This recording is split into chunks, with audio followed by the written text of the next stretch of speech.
Assalamualaikum warahmatullahi wabarakatuh. Selamat datang di channel Suheri 18, channel yang memberikan edukasi, motivasi, dan sharing untuk kita semua. Apa kabar semuanya? Semoga kita dalam keadaan sehat dan dalam lindungan Allah Subhanahu wa Ta'ala. Sudah siap untuk belajar hari ini?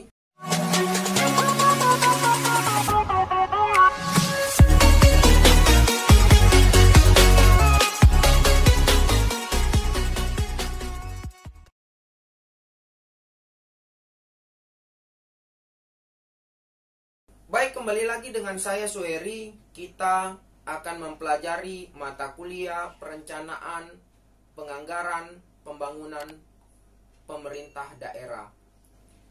Pada materi kali ini kita akan membahas perencanaan pembangunan dan penganggaran pemerintah daerah di Indonesia. Kita uraikan satu persatu. Yang pertama, lingkungan strategis yang berpengaruh. Proses perencanaan dan penganggaran daerah biasanya dipengaruhi oleh lingkungan yang terdiri atas faktor internal dan eksternal. Strategi dalam mewujudkan perencanaan dan penganggaran ini pun mengikuti permasalahan yang terjadi, yaitu strategi internal dan strategi eksternal. Dalam proses ini, pemerintah daerah memerlukan integrasi antara keahlian sumber daya manusia dan sumber daya lainnya untuk menjawab tuntutan perkembangan lingkungan strategis, baik yang terjadi secara internal maupun eksternal. Di dalam penjelasan atas Peraturan Pemerintah Nomor 20 Tahun 2004 tentang rencana kerja pemerintah untuk mencapai hasil yang dimaksudkan, sistem penganggaran dan perencanaan harus menciptakan lingkungan yang mendukung dengan karakteristik yang pertama, mengaitkan perencanaan dan penganggaran kebijakan, program, dan kegiatan telah mempertimbangkan kendala anggaran. Seperti memastikan perencanaan kebijakan, program, dan kegiatan telah mempertimbangkan kendala anggaran. Yang kedua, memastikan bahwa biaya sesuai dengan hasil yang diharapkan. Yang ketiga, memberikan informasi yang diperlukan untuk mengevaluasi hasil dan mengkaji kebijakan. Nah, berikutnya, memberikan media atau forum bagi alternatif kebijakan untuk berkompetisi satu sama lain. Hal ini sangat penting bagi tumbuhnya dukungan pada tahap pelaksanaan nantinya. Yang berikutnya, meningkatkan kapasitas dan kesediaan untuk melakukan penyesuaian prioritas kembali alokasi sumber daya. Lingkungan yang mendukung semacam ini memungkinkan sistem penganggaran untuk memfasilitasi tinjauan atas kebijakan dan program sejalan dengan prioritas-prioritas yang mengalami perubahan, yang pada gilirannya mencerminkan tekanan dari berbagai sumber, yang terutama berasal dari perkembangan politik, fluktuasi ketersediaan sumber daya, dan informasi baru mengenai efisiensi dan efektivitas program yang mendukung oleh anggaran. Dengan demikian, perencanaan diharapkan dapat mendorong alokasi sumber daya secara optimal dalam mencapai tujuan bernegara. Undang-Undang Nomor 17 Tahun 2003 tentang Keuangan Negara, pihak yang bertanggung jawab untuk menciptakan lingkungan pendukung dengan cara menciptakan landasan bagi tatanan kontraktual kinerja antara lembaga-lembaga pusat adalah Kementerian Negara atau lembaga teknis. Kesempatan-kesempatan ini mencerminkan platform politik pemerintah. Undang-Undang Keuangan Negara secara eksplisit menguraikan hubungan antara Presiden, Kementerian Keuangan atau Chief Financial Officer, dan Kementerian Negara atau lembaga yang menjalankan fungsi Chief Operational Officer. Central Agency mengkoordinasikan penyusunan prioritas pembangunan dan prioritas anggaran, menelaah rencana kerja dan anggaran sesuai dengan kewenangan masing-masing, dan menetapkan prosedur perencanaan dan penganggaran. Chief Financial Officer tadi memberikan kepastian pendanaan dalam kerangka keberlanjutan fiskal dan menetapkan aturan main dan praktik-praktik yang mendukung dan menuntut pemanfaatan sumber daya secara efisien. Sebagai imbalan dari penerapan kerangka penganggaran yang disiplin, Chief Operational Officer sebagai pengguna anggaran mendapatkan kewenangan yang memadai dalam penyediaan layanan umum. Selanjutnya, tanggung jawab Chief Operational Officer meliputi merumuskan strategi kementerian negara atau lembaga yang jelas, menyusun rencana kerja dan anggaran, menggunakan sumber daya secara efisien dan efektif, melaporkan kinerja dan penggunaan sumber daya yang tersedia, serta melakukan evaluasi atas hasil kinerja.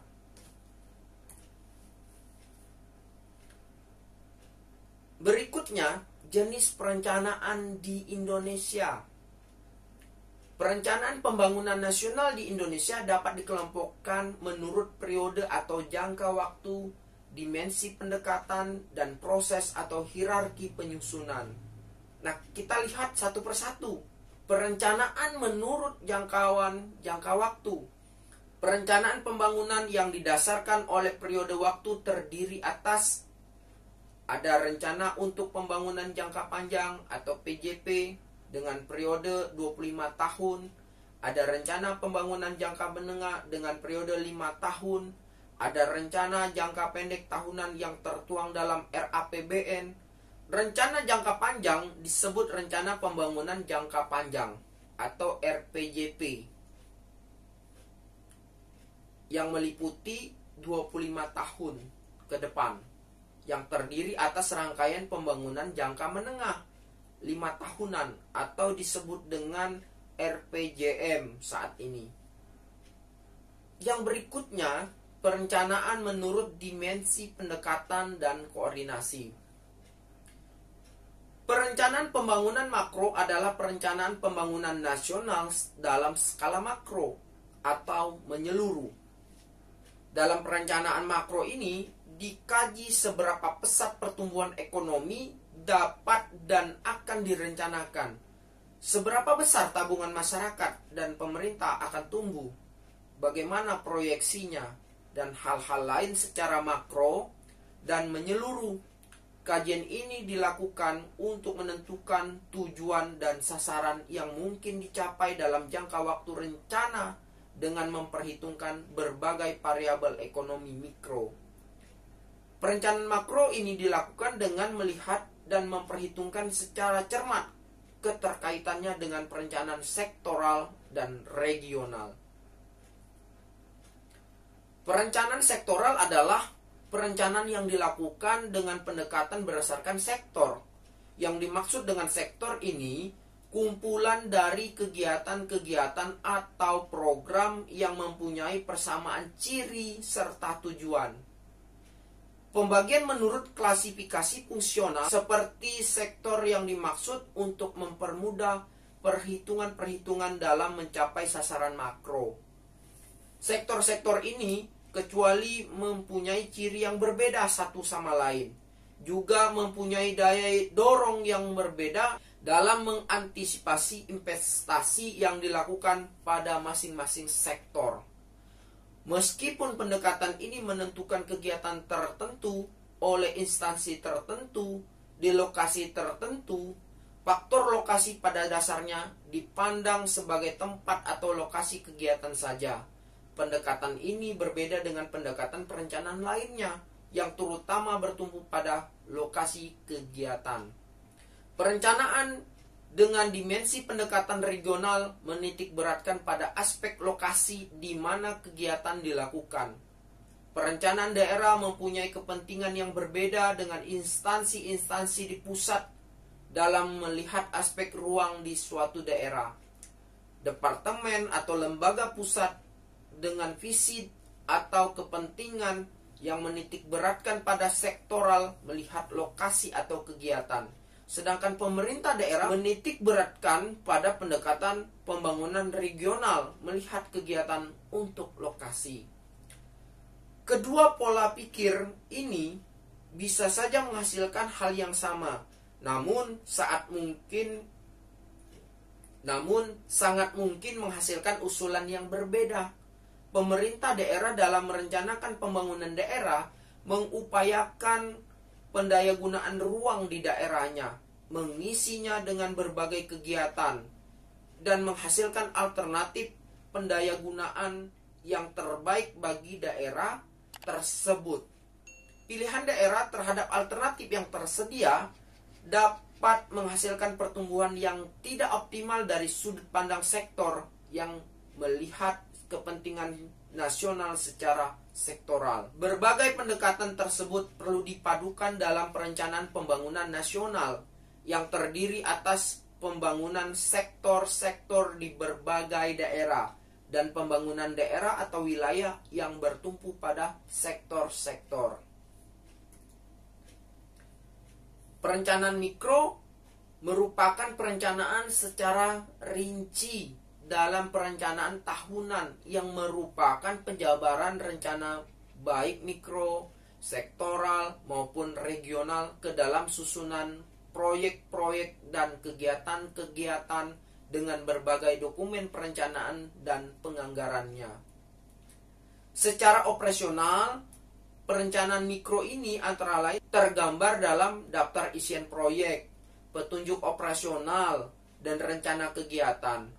Perencanaan ini merupakan unsur yang sangat penting karena pada dasarnya pencapaian tujuan dan sasaran pembangunan, baik itu rencana pembangunan jangka panjang yang tertulis di dalam RPJP maupun di dalam RPJM. Efektivitas dan efisiensi yang menjadi masalah nasional sehari-hari dapat ditelusuri penanganan dalam perencanaan dan pelaksanaan rencana di tingkat mikro. Selanjutnya, perencanaan menurut proses atau hierarki penyusunan. Berdasarkan prosesnya, perencanaan ini dibagi menjadi perencanaan dari bawah ke atas atau bottom up planning. Yang berikutnya perencanaan dari atas ke bawah atau top down planning. Perencanaan dari bawah ke atas dianggap sebagai pendekatan perencanaan yang seharusnya diikuti dengan didasarkan pada kebutuhan nyata. Pandangan ini timbul karena perencanaan dari bawah ke atas ini prosesnya dimulai dengan mengenali kebutuhan di tingkat masyarakat yang secara langsung terkait dengan pelaksanaan dan terkena dampak dari kegiatan pembangunan yang direncanakan. Kalau perencanaan dari atas ke bawah adalah pendekatan perencanaan yang menerapkan cara penjabaran rencana induk ke dalam rencana rinci. Rencana rinci yang berada di bawah adalah penjabaran rencana induk yang berada di atas. Pendekatan perencanaan sektoral seringkali ditunjuk sebagai pendekatan perencanaan dari atas ke bawah. Karena target yang ditentukan secara nasional dijabarkan ke dalam rencana kegiatan di berbagai daerah di seluruh Indonesia yang mengacu kepada pencapaian target nasional tersebut. Nah, berikutnya proses perencanaan dan penganggaran di Indonesia. Kalau kita mengacu pada Undang-Undang Nomor 25 Tahun 2005, ada 5 pendekatan dalam penyusunan rencana pembangunan, yaitu ada pendekatan politis, ada pendekatan teknokratis, ada pendekatan partisipasi, ada pendekatan perencanaan bawah ke atas, dan ada pendekatan perencanaan atas ke bawah. Secara pragmatis, pendekatan tersebut dapat diinterpretasikan memiliki ciri dan implikasi sebagai berikut. Yang pertama, pendekatan politis. Visi, misi, dan program kepala daerah terpilih menjadi visi, dan misi jangka menengah daerah. Sementara program kepala daerah terpilih menjadi kebijakan utama yang dijabarkan dalam rencana pembangunan jangka menengah. Oleh karena itu, rencana pembangunan adalah penjabaran agenda pembangunan yang ditawarkan kepala daerah pada saat kampanye ke dalam rencana pembangunan jangka menengah. Mengingat pembangunan jangka panjang bukan hanya menjadi kepentingan seluruh pemangku kepentingan daerah masa kini, namun juga menjadi pengantar bagi generasi selanjutnya. Maka visi, misi, dan arah pembangunan jangka panjang daerah seyogyanya menjadi prakarsa dan konsensus seluruh komponen daerah yang memiliki wawasan untuk itu. Wujud prakarsa dan konsensus daerah dalam kerangka Negara Kesatuan Indonesia tertuang dalam bentuk peraturan daerah yang disusun secara partisipasi, transparan, dan bertanggung jawab terhadap generasi mendatang. Yang kedua, pendekatan teknokratik.